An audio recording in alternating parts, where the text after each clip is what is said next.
قرآن کی ہدایت بھول گئے، سنت کی فضیلت بھول گئے، قرآن کی ہدایت بھول گئے۔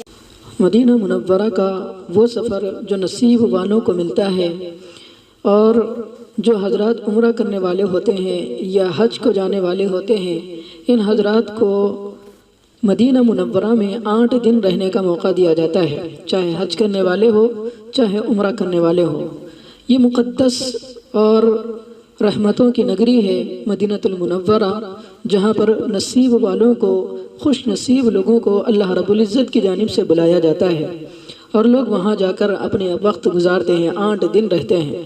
تو چلیے آئیے کہ ہم مدینہ منورہ میں جب جائیں تو مدینہ منورہ میں اپنا وقت کیسے گزاریں، اپنے 8 دن کیسے رہیں، اسلاف کا طریقہ، اکابر کا طریقہ، اولیاء کا طریقہ کیا رہا ہے، کہ کس دستور کے ساتھ ہم وہاں پر رہیں گے، جس کی وجہ سے ہمارا یہ سفر بالکل زبردست طریقے سے انشاءاللہ کامیاب و کامران ہوگا۔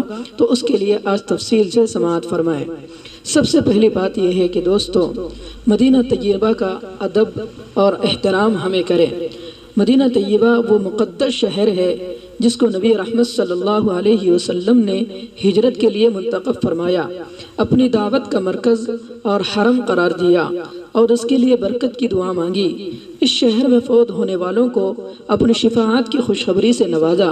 اللہ رب العزت نے قیامت تک اپنے نبی کے آرام کے لیے اس خطۂ ارضی کا انتخاب فرمایا۔ یہ شہر آنکھوں کا نور اور دل کا سرور ہے۔ کون سا مسلمان ہوگا جس کے نہا خانہ دل میں اپنے آقا سرور کونین نبی رحمت صلی اللہ علیہ وسلم کے دربار، گہربار اور در اقدس پر حاضری کے لیے تمنائیں مچل نہ رہی ہوں گی۔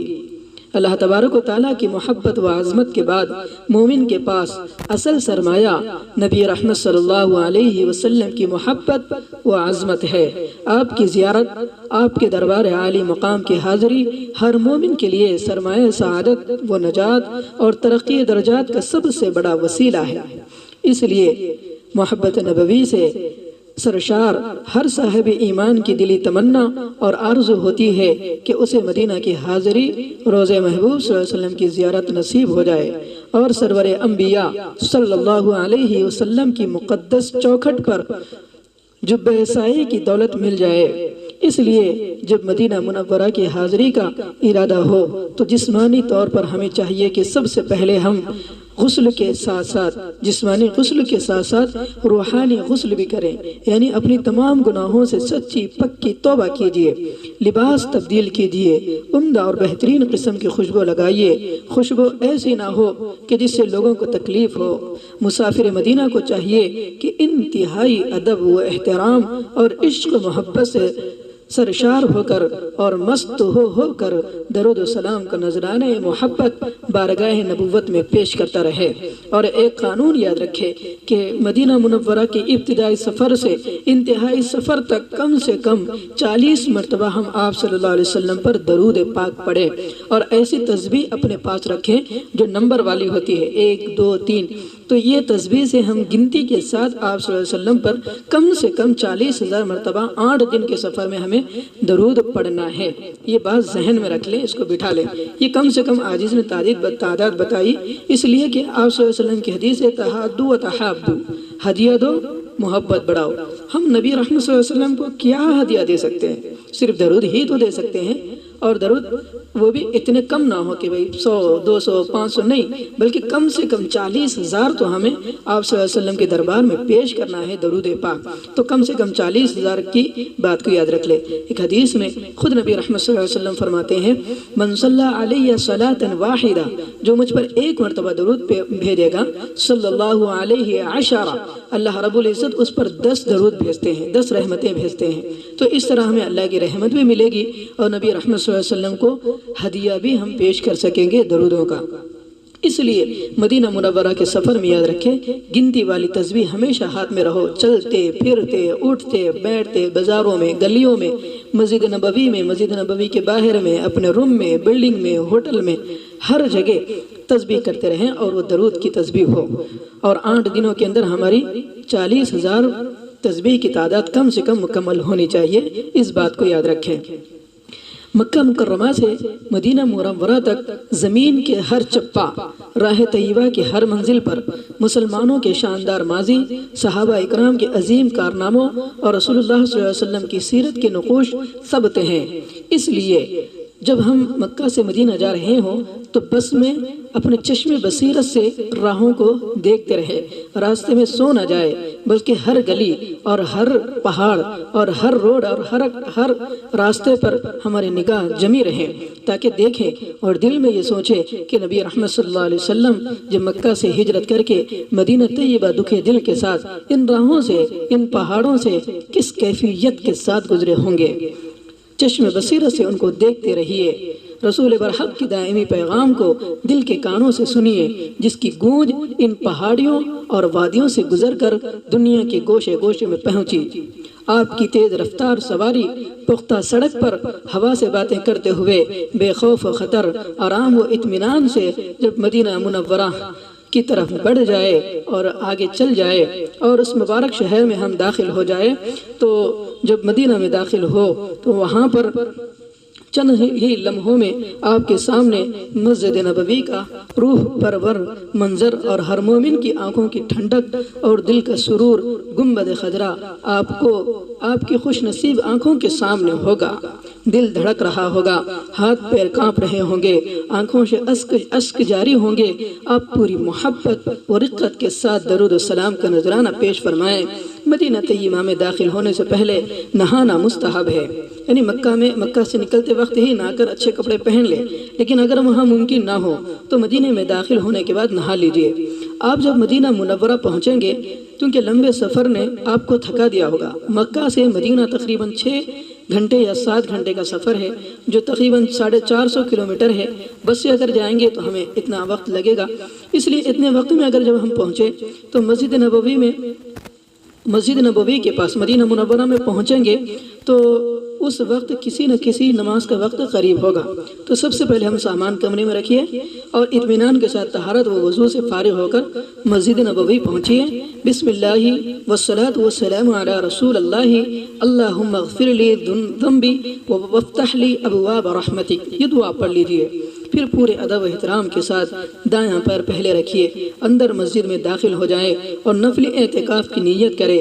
نویت الاعتکاف ما دمت فی المسجد، جب وقت ہو تو تحیۃ المسجد اور نماز شکرانہ ادا کیجیے، اور جب فرض نماز سے فارغ ہو تو کمرہ واپس آ جائیے۔ اسی وقت وہاں سے روضہ رسول پر نہ جائیے، پہلے کمرے میں آ جائیے، کچھ دیر آرام کیجیے۔ جب طبیعت حشاش بشاش ہو جائے، نہا کر دھو کر کپڑے زیب تن کیجیے، خوشبو لگائیے، عطر لگائیے، سرما لگائیے، اپنے آپ کو مزین کیجیے تاکہ اپنے محبوب کے سامنے جانا ہے۔ پھر روضہ نبوی پر حاضری سے پہلے کچھ صدقہ و خیرات بھی کیجیے، اور انتہائی خشوع و خضوع عاجزی کے ساتھ آہستہ آہستہ قدم بقدم درود پڑھتے ہوئے روضہ رسول صلی اللہ علیہ وسلم کی طرف بڑھیے۔ اس ذات کی طرف ہم جا رہے ہیں جس ذات کے لیے کائنات کو بنایا اور جنہوں نے ہمارے لیے پوری تکلیفیں اٹھائی۔ یہ تصور کیجئے کہ سرکار دو عالم صلی اللہ علیہ وسلم کا دربار اور رحمت رسول اللہ صلی اللہ علیہ وسلم کی بارگاہ ہے، کہاں یہ ایک گنہگار اور کہاں وہ محبوب کائنات۔ تو اپنے آپ کو نیچا اور رسول اللہ صلی اللہ علیہ وسلم کو اونچا تصور کرتے ہوئے آگے بڑھتے رہیے۔ جب آپ روضہ رسول کے روبرو آ جائیں تو جالی پر پیتل کا بڑا گول حلقہ جس کے اوپر اب نام کی تختی لگا دی گئی ہے، وہ نبی رحمت صلی اللہ علیہ وسلم کے چہرے انور کے سامنے ہے۔ اس کے سامنے ادب کے ساتھ قبلے کی طرف پشت کر کے کھڑے ہو جائیں، نظریں نیچی ہو، ادھر ادھر نہ دیکھیں، یہ ادب کے خلاف ہے۔ کوئی ایسی حرکت نہ کریں جو اس پاکیزہ مقام کے ادب کے خلاف ہو۔ ویڈیو گرافی سے تو ہر حال میں بچتے رہیں، احتراز کیجئے۔ جالی کے ساتھ لگ کر کھڑے ہو جائیں، اگر کھڑے جالی کو چپکنے نہ دیں، پولیس والے دور ہٹا دیں تو جالی کے دور ہی سے بوسہ لینے اور چھونے کی کوشش بھی مت کیجیے۔ دھیمی آواز میں صلاۃ و سلام عرض کیجیے۔ کیسے؟ الصلاۃ والسلام علیک یا رسول اللہ، الصلاۃ والسلام علیک یا حبیب اللہ، الصلاۃ والسلام علیک یا خیر خلق اللہ، السلام علیک ایھا النبی رحمۃ اللہ وبرکاتہ۔ اس طرح ہم نبی رحمت صلی اللہ علیہ وسلم پر سلام پیش کریں، اور اس کے بعد آپ صلی اللہ علیہ وسلم پر جب سلام پیش کریں تو اس کے بعد ہم آپ صلی اللہ علیہ وسلم پر کلمہ شہادت پڑھیں، جیسے اشہد ان لا الہ الا اللہ و اشہد ان محمد رسول اللہ ہمیشہ پڑھتے ہیں، وہاں پر وانک محمد رسول اللہ، ہم گواہی دیتے ہیں کہ آپ بھی اللہ کے رسول ہیں۔ اس طرح نبی کریم صلی اللہ علیہ وسلم کے سامنے ایمان کی تجدید کرا لیجئے۔ اور اس کے بعد جب درود و سلام کے بعد نبی رحمت صلی اللہ علیہ وسلم سے شفاعت کی درخواست کیجئے، اور پوری امت کی طرف سے آپ صلی اللہ علیہ وسلم پر سلام بھیجئے کہ اللہ بہت سے پچھلے لوگوں نے جنہوں نے ہمیں ودا کیا، ہمیں رخصت کیا، انہوں نے سلام کیا ہے، ان کا بھی سلام پیش کیجئے۔ اور اس پاک مقام پر پاک لوگ آیا کرتے ہیں، اور عرض کیجئے کہ اللہ کے رسول صلی اللہ علیہ وسلم یہ وہ مقدس مقام ہے جہاں پر پاک لوگ آیا کرتے ہیں، لیکن میں تو گناہوں کی گھٹڑیوں کے ساتھ حاضر ہو گیا ہوں، گناہوں سے تھک چکا ہوں اور گناہوں کے بوجھ تلے دب چکا ہوں۔ میں آپ کے سامنے اپنے گناہوں سے توبہ کرتا ہوں اور اللہ سے معافی چاہتا ہوں، آپ سے التجا ہے میرے لیے استغفار فرما دیجئے اور قیامت میں میری شفاعت فرما دیجئے۔ اگر آپ نے عنایت نہ فرمائی تو میں ہلاک ہو جاؤں گا۔ اگر کسی نے سلام پہنچانے کے لیے کہا ہو تو خدمت اقدس میں ان سب کی طرف سے سلام پہنچا دیجئے، پھر 2 قدم آگے بڑھیے، آپ کے یار غار اور سب سے بڑے جانثار حضرت ابو بکر صدیق رضی اللہ عنہ کو سلام پیش کیجئے۔ کیسے؟ السلام علیک یا خلیفۃ رسول اللہ ورحمۃ اللہ وبرکاتہ۔ پھر اور 2 قدم آگے بڑھیے، فاروق اعظم کے سامنے ہو کر سلام پیش کیجئے، السلام علیک یا امیر المؤمنین ورحمۃ اللہ وبرکاتہ۔ اس کے بعد قبلہ روح کر دعا کیجئے، یہ دعا کے قبول ہونے کا وقت ہے۔ تو اس طرح روضہ رسول پر جب ہم پہنچیں تو پھر اس کے بعد مدینہ طیبہ کی عظمت کا خیال رکھیے، یہ وہ مبارک سرزمین ہے جس نے سرور کائنات صلی اللہ علیہ وسلم کے مبارک قدموں کو چوما ہے۔ اس کے تقدس کو باقی رکھیے، آواز کو پست رکھیے، بلند نہ کیجیے، راستوں کو گندا اور فضا کو آلودہ نہ کیجیے، کسی چیز پر اعتراض نہ کیجیے کہ مدینہ کی فروٹس اچھے نہیں ہیں، مدینہ کا کھانا اچھا نہیں ہے، مدینہ کے ہوٹل اچھے نہیں، اس طرح ہرگز بھی نہ کیجیے۔ جو بھی پسند آئے اس کی تعریف کیجئے، نہ پسند آئے تو خاموش بیٹھ جائے، کوئی تکلیف پیش آئے تو خوش دلی سے برداشت کر لیجئے، شفاعت نبوی مل جائے گی۔ دوستوں، باشندگان مدینہ کے ساتھ محبت سے پیش آئیں، مدینہ والوں کے ساتھ غصہ نہ ہو، خرید و فروخت میں بھی ان کی مدد کی نیت کر لیجئے تاکہ ثواب مل جائے۔ چلتے پھرتے اڑتے بیٹھتے درود شریف کا اہتمام کیجئے، اور جب بھی موقع ملے روضہ اقدس پر حاضری دیتے رہیں۔ تو اس بات کو ذہن میں رکھیں کہ مدینہ منورہ میں ان تمام چیزوں کے ساتھ آپ صلی اللہ علیہ وسلم پر 40,000 مرتبہ کم سے کم درود شریف پڑھنا ہے، اور پھر آپ صلی اللہ علیہ وسلم پر درود بھی، اور کم سے کم 1 قرآن مکمل ہمیں کرنا ہے، چونکہ مسجد نبوی میں بھی قرآن کریم نازل ہوا ہے مدینہ منورہ میں، اس لیے ہمیں چاہیے کہ ہم وہاں پر کم سے کم 1 قرآن مکمل کریں۔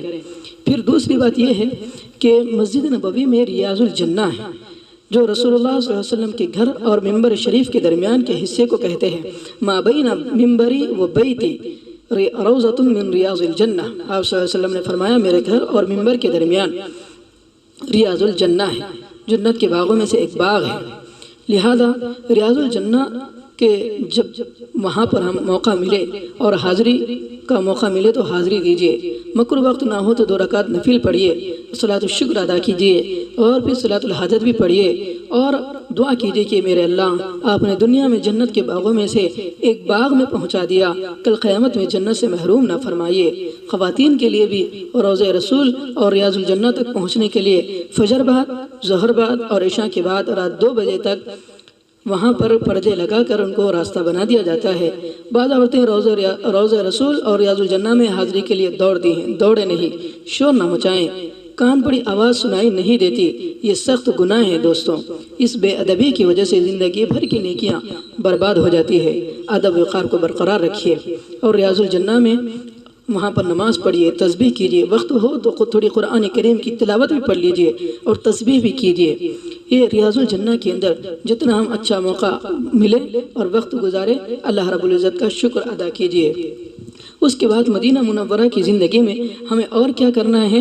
ہمیں اور یہ کرنا ہے کہ ایک تو 40,000 کم سے کم درود، اور دوسرا قرآن کریم کی تلاوت، اور تیسرا ہمیں جو کام اہم کرنا ہے وہ ہے 40 نمازیں۔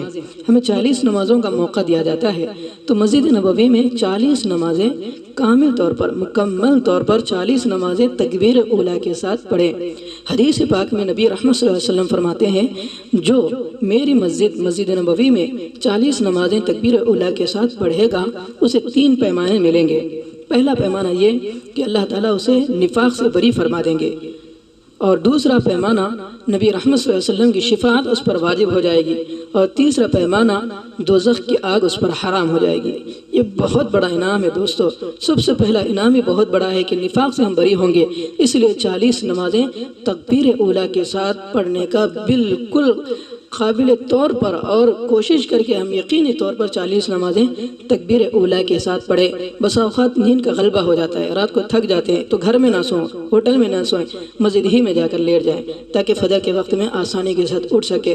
تہجد کا اہتمام کریں، اشراق کا اہتمام کریں، صلاۃ التسبیح کا اہتمام کریں، اور ان 8 دنوں میں کم سے کم ایک نفل روزہ ضرور رہے۔ تو اس طرح ہم مسجد نبوی میں اگر اپنا وقت گزار دیں گے تو انشاءاللہ العزیز اللہ رب العزت سے دعا ہے کہ اللہ تبارک و تعالی ہم سب کو روضہ رسول کا ادب و پاس و لحاظ کرنے کی توفیق نصیب فرمائے، اور مسجد نبوی میں تمام آداب و اخلاق کو بجا لاتے ہوئے وہاں پر اپنا وقت گزارنے کی توفیق نصیب فرمائے۔ اللہ سے التجا کرتے ہیں کہ اللہ ہم سب کو بار بار روضہ رسول پر حاضری دینے کی توفیق نصیب فرمائے۔ قرآن کی ہدایت بھول گئے، سنت کی فضیلت بھول